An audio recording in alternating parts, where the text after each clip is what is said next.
These are probably the most overlooked locking pliers out there because honestly, I looked over them for many, many years.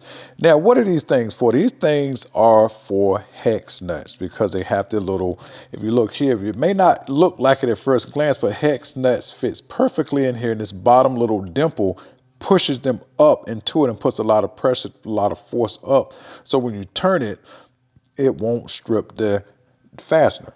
Now, why I came across this video on the internet of how to use these pliers, I actually use these on brake lines, and these things made brake lines a joke. I was working on my Monte Carlo, and when I cracked the brake line after trying to flank my blind wrenches and sort of thing, I was terribly excited. So much so that I even bought me another pair of these because I do not want to go without these. Now, all the ones I have here are actually made in Taiwan here.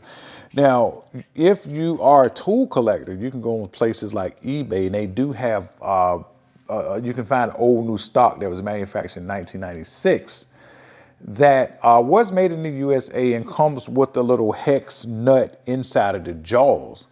They're gonna run you a premium now and cost you about $100, but the ones you see right here on the screen is gonna run you about $20 to $25, and trust me, they are well worth the money. And these are just the Irwin Vise grips. I mean, so you know they're gonna work well.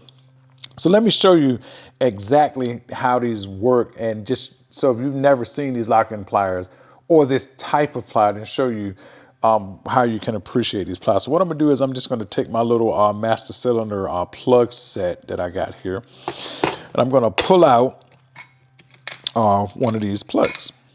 It has a nice hex head on it. So let me show you what will happen when you put that guy in there. So that way this could be very flush right up to the top so you can see. Lock that in there. Now look at that. That is absolutely perfectly flush.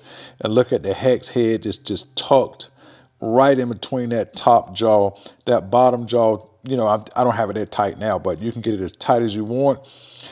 If it's soft aluminum, you might mar it a little bit, but again, you won't really mar it all that much. I mean, if you're gonna break brake lines, you probably still wanna use a little penetrating oil and maybe just a little bit of heat, just in case that the line itself is actually seized to the back of the,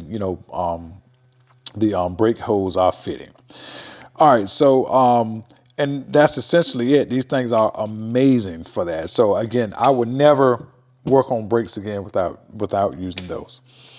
And now this little guy here is the same deal. I just got a smaller fastener here. Let's go ahead and put this little guy in here. And you see that? See, perfectly flush right in there. Everything is flush. The hex head is tucked right in there. And you can get a nice, good, enormous amount of force that's pushing right down on it, because that hex, that top lip is basically what's going to be what's turning the bolt, and this force going up on it. It's not going anywhere. You're not going to strip anything. And basically, if it can come loose, these will get that hex head loose. So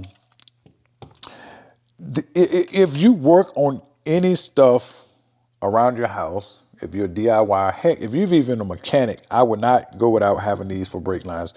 If you're an electrician or plumber and have a little small side tool bag you might carry on your side or hip or whatever, you can tuck these little guys right in there, and they'll be right out of the way, but they will come in handy right when you need them the most, and I will guarantee that.